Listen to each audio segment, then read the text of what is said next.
una noche de invierno y no había mucho trabajo. Las chicas de la zona de tolerancia esperaban que su suerte mejorara. Pero para una de ellas, el cliente de esa noche sería el último. Las acciones del asesino fueron metódicas y deliberadas. Lo identificó como un cliente suyo.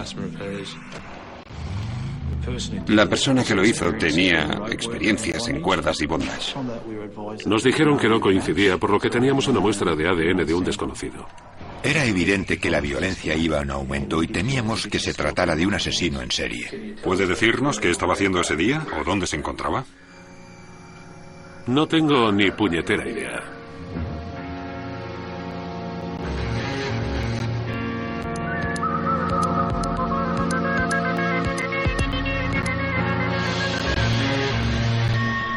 Crímenes imperfectos. Investigadores forenses. El asesinato de un desconocido es uno de los más difíciles de resolver. Por eso, cuando el desconocido mata 2 veces, la presión para encontrarlo antes de que vuelva a matar es enorme. Este era el desafío al que se enfrentaban los detectives y agentes forenses de la unidad Midas.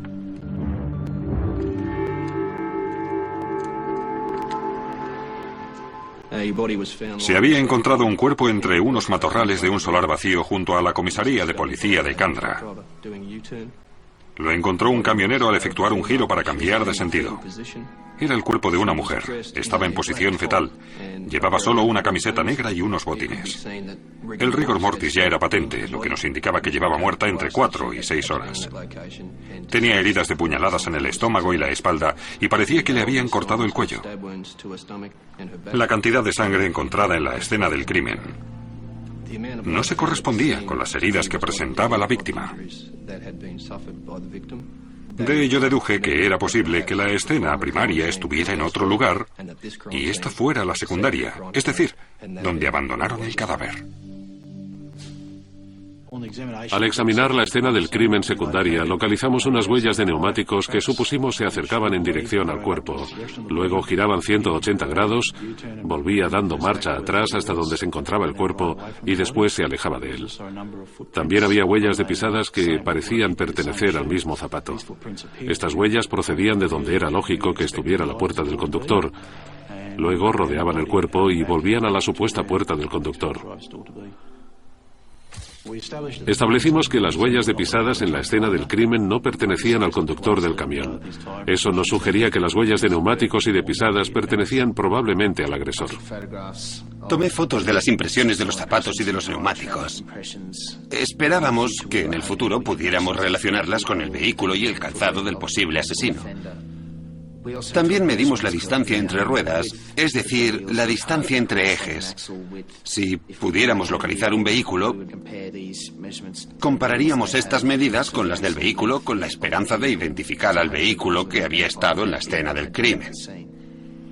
Pero para poder identificar al agresor y luego situarle a él, su coche y sus zapatos en la escena del crimen, antes los agentes tenían que identificar a la víctima. No teníamos nada, ni billetera ni nada que en ese momento nos ayudara. Así que tomé fotos digitales de la fallecida. Y debido a la ropa que llevaba, deducimos que posiblemente era de la zona de Fortitude Valley, que es el barrio de tolerancia de Birchman. Enviamos esas fotos a los agentes locales y ellos nos dieron un nombre: Jasmine Crathern, una conocida prostituta. La autopsia indicó que había recibido por lo menos 14 puñaladas. La mayoría de ellas se concentraban en un círculo de un diámetro de 2,5 centímetros. Algunas tenían una profundidad de 16 centímetros, lo que indicaba un ataque brutal y agresivo. Lo más probable es que el arma homicida tuviera una longitud de entre 15 y 17 centímetros de hoja no dentada, sino de hoja lisa, posiblemente con corte en ambos lados, un arma tipo daga. No presentaba heridas defensivas y los análisis toxicológicos indicaban que Jasmine no había tomado ninguna droga que la hubiera dejado inconsciente. Era probable que la hubieran atacado por sorpresa. Debido a que solo estaba parcialmente vestida, supusimos que el asesino podría ser un cliente. Sin embargo, las prostitutas, debido a la naturaleza de su trabajo, tienen muchos clientes, lo que incrementaba la lista de posibles sospechosos. Para reducir dicha lista, así como para buscar otros posibles sospechosos que conocieran y tal vez quisieran matar a Yasmine, los agentes fueron al barrio de Tolerancia. Una vez les explicamos que no nos interesaban sus actividades cotidianas, que solo queríamos resolver el asesinato de una colega, de una amiga suya, se mostraron más dispuestas a hablar con nosotros. Descubrimos que además de la ropa con la que se encontró a Yasmine, antes del incidente llevaba una minifalda de color beige, una chaqueta deportiva del mismo color y un bolso negro. También supimos que una amiga llamada René le había prestado una camiseta negra y sospechábamos que esa era la que llevaba puesta. Esa camiseta, junto con los botines de Yasmine, fueron examinados por los forenses en busca de ADN del agresor. Pero ahora que la policía sabía cómo iba vestida esa noche, esperaban verla junto a su asesino en las cámaras de seguridad instaladas en Fortitude Valley. Visionamos los vídeos, lo que nos llevó mucho tiempo. Sin embargo, teníamos que hacerlo. De esos vídeos obtuvimos una imagen de Yasmine en la gasolinera BP. Pero Yasmine estaba sola. Eran las 8:32 de la noche y la policía sabía que se encontró con su asesino entre 3 a 8 horas después. Entonces emergió un sospechoso. Por nuestras pesquisas con relación a ese hombre, supimos que había salido hacía poco de la cárcel, donde había estado cumpliendo condena por apuñalamiento. La policía que investiga el asesinato de Yasmine Crather, trabajadora del sexo, ha dicho que fue apuñalada hasta 20 veces. En resumen, fue un ataque realmente furioso. El cuerpo medio desnudo fue encontrado el jueves por un camionero en un solar vacío. Los agentes que investigan el caso creen que fue asesinada en otra parte. Están siendo examinadas las huellas de neumáticos encontradas junto al cuerpo de la señorita Crather. Con relación a las huellas de neumáticos encontradas en la escena del crimen, desgraciadamente no disponíamos de ninguna base de datos con los distintos tipos de neumáticos. Tuvimos que ir puerta a puerta y hablar con los fabricantes. En esas primeras investigaciones no pudimos identificar el neumático. Sin embargo, por las características básicas del mismo, el dibujo, lo que en la industria se conoce como banda de rodaje, era profundo y se utiliza generalmente en vehículos comerciales ligeros, especialmente camionetas y furgonetas. A continuación, los agentes se centraron en la huella del zapato. Enviamos las fotos a un agente de policía que tenía una base de datos con todas las clases de zapatos. Esa huella fue identificada como perteneciente a unas botas Timberland, que es un calzado de trabajo que utiliza mucha gente. Hablamos con los distribuidores de botas Timberland de la zona de Brisbane. Nos proporcionaron cierta información, principalmente que la huella del dibujo de la suela llevaba más de 30 años en el mercado. Por ello, las posibilidades de localizarlas eran nulas. Sin embargo, nos proporcionaría una buena referencia si encontrábamos a un sospechoso. Dicha persona ya había sido nominada. Obtuvimos información de que un exnovio de Yasmine la había maltratado en el pasado. Investigamos a dicha persona y así supimos que ya había cometido un asesinato anteriormente. Como es lógico, eso despertó nuestras sospechas.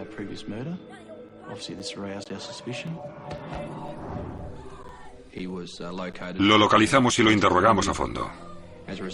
Como resultado de ello, lo eliminamos de nuestra investigación, en base a varias razones. Principalmente porque tenía una coartada sólida con relación al tiempo que habíamos establecido.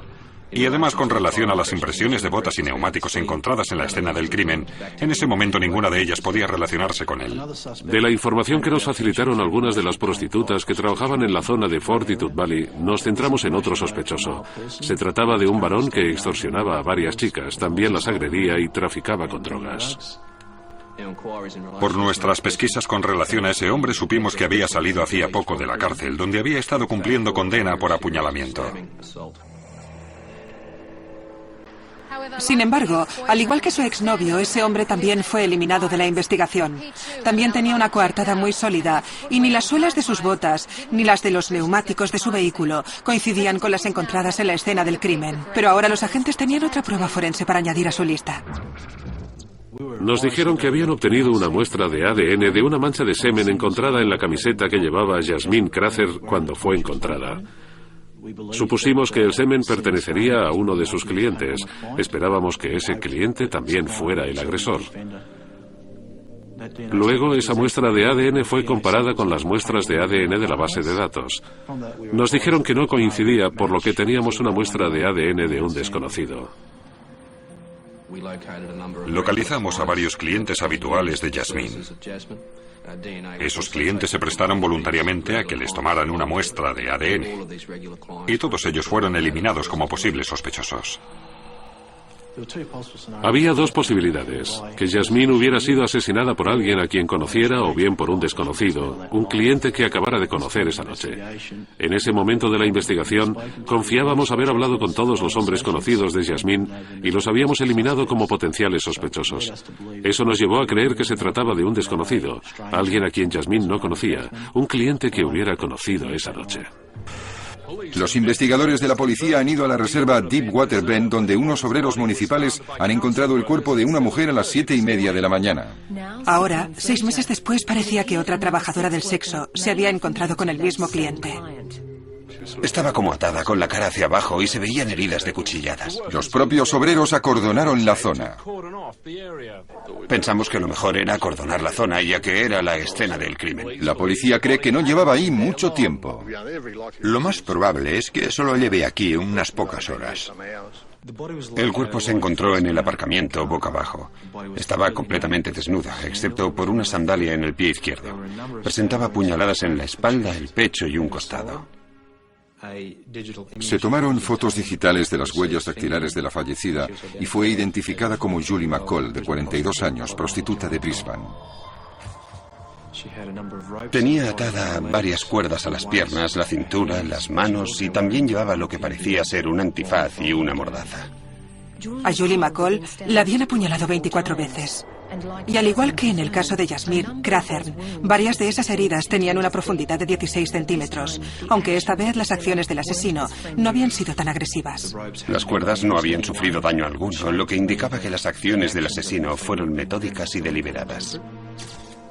Sin embargo, esas cuerdas proporcionarían una posible pista.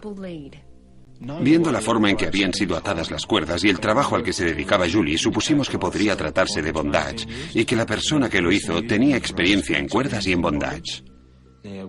Nosotros creíamos que la cuerda era propiedad del asesino. No es algo que normalmente lleve encima una prostituta a la espera de un potencial cliente aficionado al bondage. Esperábamos que el examen científico de la misma nos llevara al propietario y potencial asesino. Por nuestras investigaciones supimos que era una cuerda de algodón trenzada de varias hebras, que es una cuerda muy común. En el extremo de la cuerda utilizada para atarle las muñecas había una pequeña placa de aluminio para que no se deshilachara. Aunque la cuerda era muy común, la buena noticia para los agentes era que no podía comprarse con el extremo de aluminio incorporado. Había sido ajustada con una herramienta. Así que teníamos la posibilidad de encontrar la herramienta utilizada en base a la impresión que había dejado en el aluminio. Pero al igual que las huellas de neumáticos y zapatos en el caso de Jasmine Crathern, había que encontrar antes al sospechoso. Y el cheque arrugado que había sido encontrado junto al cuerpo de Julie era la pista que ahora debían seguir. Ese sería el móvil. Había requerido los servicios de esa mujer y ella le robó el dinero.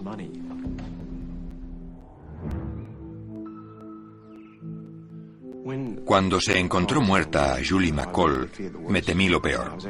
Estaba en casa cuando me llamaron e inmediatamente tuve el presentimiento de que el mismo hombre había atacado de nuevo. Sabía lo difícil que había sido la investigación del asesinato de Jasmine y me dije, otra vez lo mismo. Cuando se registró la zona que rodeaba a la víctima en la reserva Deepwater Bend, no se encontraron impresiones de zapatos ni de neumáticos. Eso podía deberse al hecho de que había llovido la noche del asesinato. Sin embargo, cerca del cuerpo encontramos un cheque arrugado. Vimos que era un cheque personal. Lo consideramos un golpe de suerte porque nos daba la oportunidad de identificar a quien pudo estar por última vez con la víctima. Identificamos al propietario del cheque y su casa fue puesta bajo vigilancia. Un día, al volver a su casa, le interrogamos. Nos facilitó detalles de su encuentro con la fallecida Julie y dijo que antes de su asesinato había requerido sus servicios como prostituta y que durante ese momento él estaba drogado y le habían robado unos cheques. Eso nos hizo pensar que ese sería el móvil. Había requerido los servicios de esa mujer y ella le robó el dinero. Sin embargo, tenía una coartada de sus movimientos la noche anterior y pudimos verificar que era cierta. También descubrimos que la versión que nos había ofrecido con relación al robo de los cheques era cierta, por lo que en ese momento no teníamos nada contra él. Aunque no lo eliminamos como potencial sospechoso, pero teníamos que investigar por otros caminos. Normalmente hacen la calle por la noche esperando a los clientes, pero el temor de que sean el objetivo de un asesino en serie que elige a sus víctimas por la noche las ha hecho cambiar de horario. Podría ser cualquier hombre, no lo sabemos. Hay mucho tío raro y bueno, es más seguro durante el día. Cuando se encontró a Julie, la prensa se interesó por su muerte. Hablaban de la posibilidad de que se tratara de un asesino en serie. Nuestro temor era en realidad que alguien quisiera matar a las mujeres que hacían la calle. Ahora teníamos a 2 mujeres que habían sido asesinadas violentamente, apuñaladas, en solo 6 meses, y era posible que el asesino atacara de nuevo. Decidimos que la forma más eficaz de investigar ese asesinato y el de Yasmine Crathern era crear una unidad especial. Se llamó Unidad Midas, y su función era resolver esos 2 asesinatos e investigar otros 2 ataques a 2 prostitutas en 1998. Concretamente el asesinato de Elizabeth Henry y la grave paliza que le dieron a Karen Redmayne. Inicialmente cada investigación será independiente. Y en este momento es demasiado pronto para decir si se trata de una sola persona o de varias. Una prostituta creía que ella tenía la respuesta. Por lo menos en el caso del asesinato de Julie. Yassin creía que había sido la última persona en ver a su amiga con vida. Y además, había visto al asesino. Jacinta nos dijo que sobre las 2:30 de la madrugada había hablado con Julie en la calle Randrick, en Fortitude Valley. Hablaron de lo tranquila que era la noche, del tiempo, etc. Unos 20 minutos después, un hombre se aproximó a Jacinta. Habló con él y este le pidió algo diferente y luego le explicó que quería atarla. A Jacinta no le interesó la demanda de ese hombre. Bajó del vehículo y el varón se fue no sin antes decirle, puede que vuelva. Poco después, Jacinta fue a hablar con Julie y vio que no estaba. Jacinta describió al conductor del vehículo como un hombre, evidentemente, blanco, de piel muy clara, de unos 40 a 45 años, con sobrepeso y con barriga cervecera, bigote, cara gordezuela y con un polo de color azul oscuro. Yassin ayudó a la policía a realizar un retrato robot del sospechoso. También describió el coche. Jacinta describió el coche como de tracción a las 2 ruedas, doble cabina, porque me dijo que cuando se sentó en el asiento del pasajero pudo apoyar la pierna en el asfalto, cosa que no hubiera podido hacer de tratarse de un 4x4. Dijo que la capota del coche era del mismo color que el vehículo. También señaló que la matrícula era de Queensland. La policía siguió el mismo proceso que había utilizado con Yasmine Crathern y obtuvo todos los vídeos de las cámaras de seguridad de la zona para ver si podían identificar el coche y, lo que era más importante, la matrícula. Encontramos un vehículo similar al descrito que pasó esa noche por Fortitude Valley. El vehículo salió 3 veces en las grabaciones y nos dijimos, bien, tenemos algo. Pero debido a la baja calidad del vídeo y a que estaba lloviendo, no pudimos identificar la matrícula, ni la marca y modelo del vehículo. Fuimos a visitar a los distintos concesionarios de la zona norte con las fotos para ver si podían identificar el vehículo en cuestión. Tras descartar varios modelos, se llegó a la conclusión de que se trataba de un Mitsubishi Triton, fabricado entre 1996 y 2001, modelo MK Triton. Cuando los agentes que trabajaban en el caso de Yasmine Crathern fueron informados de ello, se mostraron extremadamente interesados y, a pesar de que aún tenían que identificar el neumático cuya huella se había encontrado en la escena del crimen, sabían que pertenecía a un vehículo de esas características. La distancia de ejes del Mitsubishi Triton fue comparada con la de las huellas encontradas en la escena del crimen y se vio que eran similares. Eso nos indicaba que era muy posible que los dos asesinatos estuvieran relacionados y que se tratara de un mismo hombre en ambos casos. La policía creía que el asesino de Julie McCall conducía ese modelo de Mitsubishi. El vehículo se había visto en el vídeo solo 90 minutos después de ver a Julie haciendo la calle. También creían que el conductor era el responsable de la muerte de Jasmine Crathern 6 meses antes. Los agentes del caso habían descubierto que la distancia de ejes del Mitsubishi eran las mismas que se habían encontrado en la escena del crimen de Jasmine. Era una buena noticia, pero aún tenían que encontrar los neumáticos que habían dejado las huellas. Tras haber hablado con los principales concesionarios, decidimos visitar a los vendedores de neumáticos. Nos indicaron que no era un neumático recauchutado y que posiblemente sería de importación. Fuimos a ver a un importador en particular. Le preguntamos al encargado si podíamos examinar los neumáticos que tenía en el almacén, porque en ese momento no sabíamos de memoria el dibujo de nuestro neumático. En ese almacén descubrimos el neumático. Era chino, de importación. Habían empezado a importarse a Australia en 2000, pero solo se habían vendido un par de miles. Y ese almacén era el único importador de ese neumático en Australia. Tras varios meses de sentirnos frustrados con la investigación, por fin obtuvimos la prueba que quizá podríamos utilizar para identificar al asesino. Mientras Paskin y Ryan investigaban a los 2000 y pico posibles compradores de esos neumáticos, en el caso McCall habían sido identificados varios cientos de vehículos Mitsubishi Triton. El único problema era que no había forma de saber si el vehículo era de tracción a 2 ruedas con cabina doble, como se había visto en los vídeos. Estábamos buscando la forma de limitar la búsqueda. Las imágenes de las cámaras de seguridad también nos indicaron que el vehículo tenía algunos extras que no eran de fábrica, entre los que se incluían unas franjas pintadas en los laterales y una antena de radio CB muy visible. También llevaba faros antiniebla y unas defensas del parachoques. Y la capota de la parte trasera era del mismo color que el vehículo. En base a estas características intentamos identificar el vehículo. Nos centramos en vehículos al norte de Brisbane, y eso era porque a los 2 cuerpos los habían abandonado cerca de la autopista que se dirige al norte, desde el río Brisbane hasta la costa Sunshine. Un día, al volver de investigar vehículos en la zona norte, vieron un vehículo similar al que buscaban en dirección contraria a la suya. Tenía todos los extras que la policía estaba buscando. En ese momento estuvimos tentados a perseguir el vehículo, pero para cuando hubiéramos encontrado una salida para circular en la otra dirección, el vehículo habría desaparecido.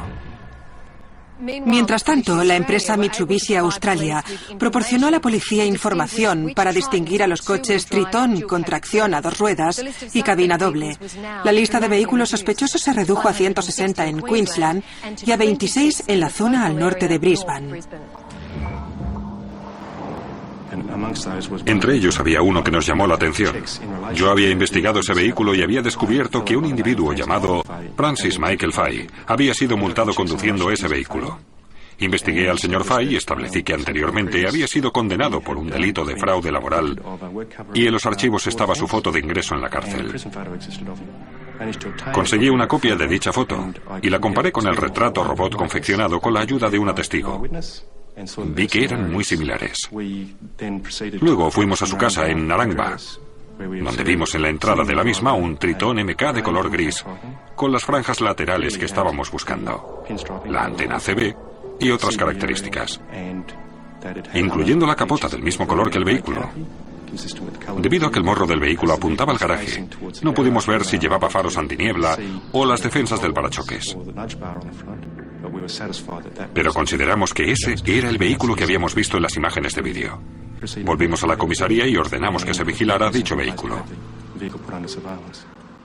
Durante la vigilancia de Fay, pudimos determinar que frecuenta la reserva de Deepwater Bend, en Bald Hills, donde fue encontrada Julie McCall. En una ocasión, el equipo de vigilancia pudo ver que en su vehículo llevaba un par de botas Timberland. Entonces los agentes empezaron a investigar para confirmar si Francis Fay era el dueño de esas botas. Ahora que tenían localizado a un posible sospechoso, no querían precipitarse e interrogarle sin tener todas las pruebas necesarias. Se estableció que Francis Fay había trabajado para el servicio de ambulancias de Queensland. Se habló con una representante de las botas Timberland y dijo que durante cierto tiempo suministraban sus botas al servicio de ambulancias de Queensland. Investigamos con relación a que Fay había cumplido condena en la cárcel de Rockhampton. Nos entregaron una lista con los objetos personales que llevaba encima cuando le encarcelaron. Vimos que cuando lo encarcelaron, llevaba puestas unas botas Timberland. El equipo de vigilancia nos informó de que los neumáticos del vehículo de Fay eran los mismos, los importados de China. Y su dibujo coincidía con las huellas encontradas en la escena del crimen de Yasmine Crethern. Con todo ello, llegamos a la conclusión de que los asesinatos de Julie McCall y Yasmine Crethern estaban relacionados, tal como habíamos supuesto. En ese momento, habíamos establecido que Fay tenía y llevaba botas Timberland, que en su vehículo llevaba neumáticos chinos de importación, cuyo dibujo coincidía con las huellas que teníamos y que conocía la zona de Deepwater Bend. La única pieza del puzzle que nos faltaba era el ADN. En ese momento hicimos que un equipo vigilara a Fay, y estos recogieron una colilla que Fay había tirado y la enviamos al laboratorio. Como resultado de ello, vimos que el ADN coincidía con el encontrado en la camiseta de Yasmine Crethern. Los agentes volvieron a hablar con la prostituta que suponían le había prestado la camiseta a Yasmine. Necesitaban saber si la llevaba mientras trabajaba y si Francis Fay era cliente suyo, cosa que podría explicar la presencia de su semen en la camiseta. Pero René recordó que la camiseta no era suya. Y a pesar de que la historia que iba a contar a la policía no pasó de la vista preliminar, en ese momento era una prueba importante. Al hablar con René de la camiseta, nos enteramos de que ésta también había vivido una experiencia casi mortal con un cliente. A René le mostramos una colección de fotos que incluía la de Fay y lo identificó como un cliente suyo a principios del año 2002. 6 meses antes de que Yasmine fuera asesinada. René nos dijo que Fay había requerido sus servicios mientras ejercía la prostitución en la calle Brunswick de Fortitude Valley y que la había llevado a un lugar al norte de Brisbane.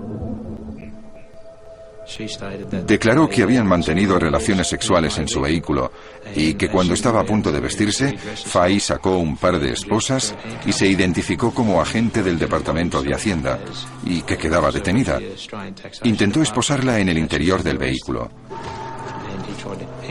Ella consiguió escapar. Fay la siguió con su coche e intentó atropellarla.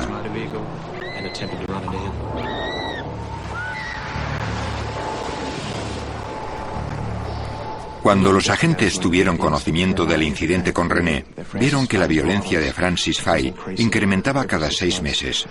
Inicialmente, con René, había intentado atropellarla, después asesinó a Yasmine, apuñalada 14 veces, y a continuación el asesinato de Julie, apuñalada 22 veces.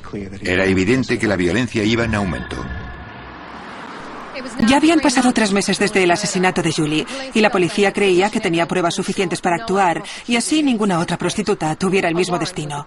Se obtuvo una orden para la detención de Fay y su casa fue registrada en busca de más pruebas. 50 agentes de policía se han movilizado esta mañana a las 5:30 para ejecutar una orden de registro. La acción ha sido orquestada por la Unidad Midas, un equipo especial que investiga los asesinatos de las prostitutas que trabajaban en Fortitude Valley. Julie McCall, Elizabeth Henry y Yasmine Crethern, y el intento de asesinato de Karen Ann Redmayne. Estamos interrogando a los ocupantes de la casa. Esa gente ha ayudado a la policía en su investigación y sigue haciéndolo. Amigo, formamos parte de la unidad Midas, que investiga la muerte de unas prostitutas en la zona de Fortitude Valley a partir del año 1998. ¿Lo ha entendido? Sí. Muy bien. Cuando llegamos a la comisaría, participamos en un interrogatorio grabado de Fay sobre el asesinato de las prostitutas. Durante el interrogatorio se mostró tranquilo y calculador. Al venir hacia aquí en coche, me ha dicho que visitaba regularmente la zona de Fortitude Valley. Sí, así es. Muy bien. Con relación a Fortitude Valley, nos indicó que había ido a esa zona entrada la noche porque estaba preocupado por un miembro de su familia que frecuentaba la zona. Por lo que yo sé, no cobraba nada de la seguridad social, por lo que tenía que conseguir dinero de alguna forma. Lo primero que se me ocurrió es que estuviera allí, porque iba a Fortitude Valley y hacía, como lo llaman, la calle. ¿Obtuvo alguna respuesta de las otras chicas? No. Creo que me ha dicho que algunas se cabreaban al comprobar que no era usted un cliente. Sí. Muy bien. En el coche también me ha dicho que nunca ha sido cliente de ninguna prostituta de Fortitude Valley. No. Y no conoce a Jasmine Crather ni a Julie McCall, dos prostitutas que trabajaban allí. No. Creo recordar que en una ocasión, o en un par de ocasiones, alguna chica se sentó en su vehículo para hablar con usted. ¿Es eso cierto? Un par de noches que llovía, sí. Bueno, no soy gilipollas. ¿Sabe a qué me refiero? No. Bueno, si sale algo, bueno, si quieren charlar, por mí de acuerdo. Pueden sentarse en el coche porque yo soy el único que puede averiguar qué está haciendo mi hijastra. Era evidente que las explicaciones que daba Fay estaban basadas en que suponía que nosotros sabíamos que había estado en Fortitude Valley, por lo que nos facilitaba las razones por las que había estado allí y por si encontrábamos algo en su vehículo que pudiera relacionarlo con alguna prostituta. Nos dijo que como llovía se habían sentado en su vehículo. Bueno, les decía que no estaba interesado. Les decía, ¿puedes hacerme un favor? Y ellas me miraban y me decían, nosotras no hacemos favores a nadie. Y entonces les explicaba a quién estaba buscando y me decían que no la habían visto. ¿Recuerda decirles algo más o que ellas le dijeran algo más? Una de ellas llegó a decirme sus tarifas, aunque ya no las recuerdo.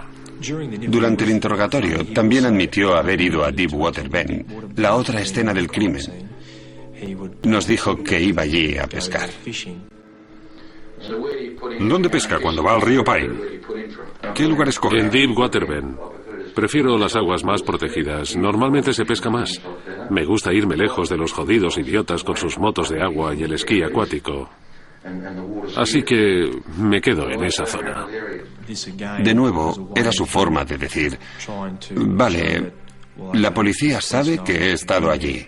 Bien, la razón es que voy a pescar. Lo que Fay no sabía era la cantidad de pruebas que tenía la policía y las que iban consiguiendo en su casa. Intenta retroceder a finales de febrero, sobre el día 26 de febrero, que es cuando fue asesinada Julie McCall. ¿Puede decirnos qué estaba haciendo ese día o dónde se encontraba? No tengo ni puñetera idea. Ni idea. ¿Qué día de la semana era? Era un miércoles por la mañana. Sería martes por la noche, miércoles por la mañana. Bien, un martes por la noche supongo que estaría en casa viendo Ley y Orden si es que la emitían. Francis Fay había sido interrogado durante casi 4 horas y ni una sola vez había pestañeado dando a entender que podía ser culpable. Se llamaba Jasmine Crather. ¿La había visto antes? No. La policía ya contaba con un buen número de pruebas en su contra por los 2 asesinatos, pero esperaban encontrar más en su casa. Bien, tenemos que esperar un rato los resultados de unas pruebas. Suponíamos que ya los tendríamos y solo... Bien, no tardarán mucho, pero tendremos que suspender el interrogatorio, amigo. Una de las primeras cosas que vimos fue un par de botas Timberland. De hecho, había 2 pares en la puerta principal de la casa. Las llevamos al laboratorio para que las analizaran. El tamaño de las botas, sus suelas, el desgaste de las marcas del dibujo de las mismas, coincidían con las huellas encontradas junto al cuerpo de Jasmine. En la bota izquierda se encontró una gota de sangre. La sangre fue analizada y coincidía con la de Jasmine Crather. En el garaje encontramos una barca con un motor fuera borda y atado al mismo una cuerda. Esa cuerda era del mismo material y tenía la misma estructura de la que se ató a Julie McCall. Y la cuerda también tenía unas pequeñas placas de aluminio en los extremos. También encontramos unas tenazas y con ellas presionamos una lámina de plomo y su impresión se comparó, con ayuda de un microscopio, con las marcas dejadas en las placas de aluminio del extremo de la cuerda con la que había atado las muñecas de Julie McCall. Esas marcas eran exactamente iguales. La prueba más concluyente que encontramos en la casa de Francis Fay era una bayoneta. Las dimensiones del arma eran similares a las heridas que presentaban Julie y Jasmine. Durante el registro de la casa hubo un descanso en el interrogatorio y fue entonces cuando recibimos la mayor parte de la información. Amigo, ¿quiere otra taza de café o un vaso de agua? No, ya tengo agua. En ese momento nos percatamos que Fay tenía problemas en seguir con su historia. Tenía que saber que íbamos a conseguir un montón de pruebas que le relacionarían con los asesinatos, y eso era demasiado para él. Fue en ese momento cuando Fay nos llamó para que volviéramos a la sala de interrogatorios. Señor Fay, hace un momento me han llamado para que volviera. Me han dicho que quería hablar conmigo. Sí. ¿De qué quiere hablar ahora, amigo?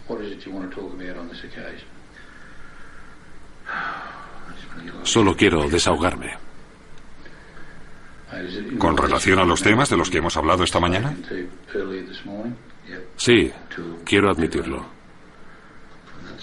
El de Candra y el de Deepwater Bend.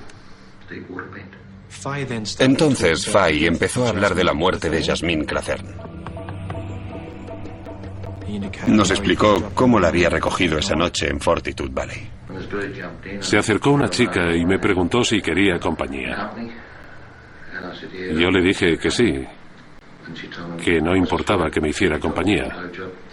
Luego me dijo lo que cobraba. $50 por una mamada, y me apetecía, así que acepté. Fuimos a un solar vacío.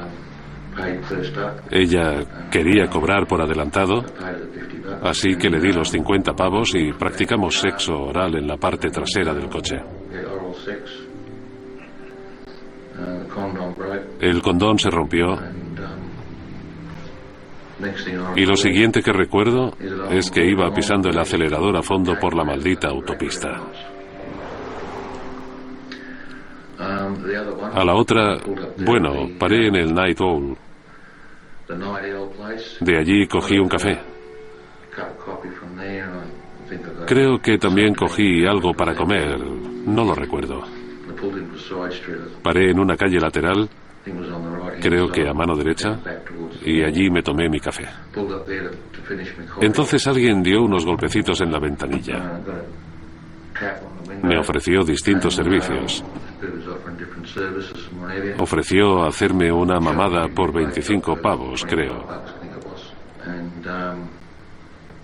Y se sentó en el coche conmigo mientras terminaba de tomarme el café.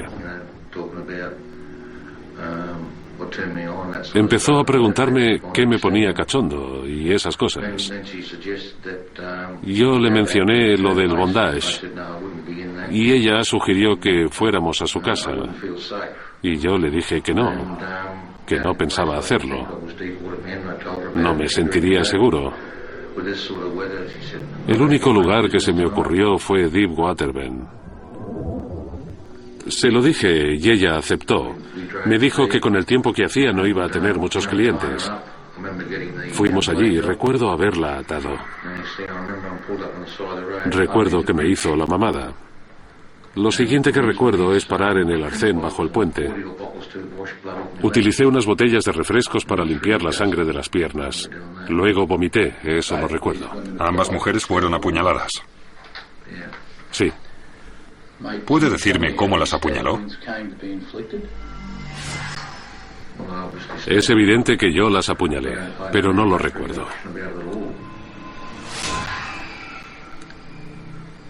¿Recuerda con qué las apuñaló?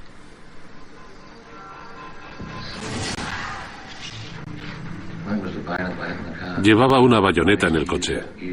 Hacía años la utilizaba con los cerdos, ya sabe. Iba muy bien para matarlos. Antes le enseñé 2 fotos y me dijo que no las reconocía. Ahora voy a mostrarle otra vez esas fotos. Esta es Julie McCall y esta Jasmine Crathern. ¿Sigue sin recordarlas? Es evidente que son esas 2 mujeres. Pero la verdad es que no me fijé en ellas. No me importaban. Durante la investigación y el interrogatorio, la policía pudo descartar que Fay tuviera algo que ver con el asesinato de Elizabeth Henry y lo que ahora ya se había convertido en el asesinato de Karen Redmayne. Esos asesinatos siguen sin resolver. Francis Fay fue acusado de 2 asesinatos por las muertes de Jasmine Crathern y Julie McCall. El juicio tuvo lugar en septiembre de 2005 y duró 3 semanas. Francis Fay prefirió no facilitar pruebas en su defensa. El jurado estuvo deliberando 6 horas y su veredicto fue de culpabilidad por ambos cargos de asesinato. Francis Fay fue condenado a 2 cadenas perpetuas que debía cumplir al mismo tiempo. Tenía que cumplir un mínimo de 25 años, lo que significa que podría salir en libertad condicional en 2028. El veredicto ha sido celebrado por los investigadores que han conseguido encerrar al segundo asesino en serie convicto de Queensland. Esperamos que ahora las familias puedan descansar tras esta investigación realmente difícil. Las pruebas forenses demostraron que las huellas encontradas coincidían con las botas del uniforme del servicio de ambulancias de Queensland.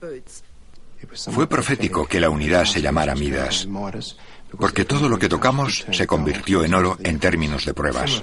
Desde la perspectiva forense, creo que fue la investigación perfecta. Creo que todas las pruebas que encontramos dieron su resultado.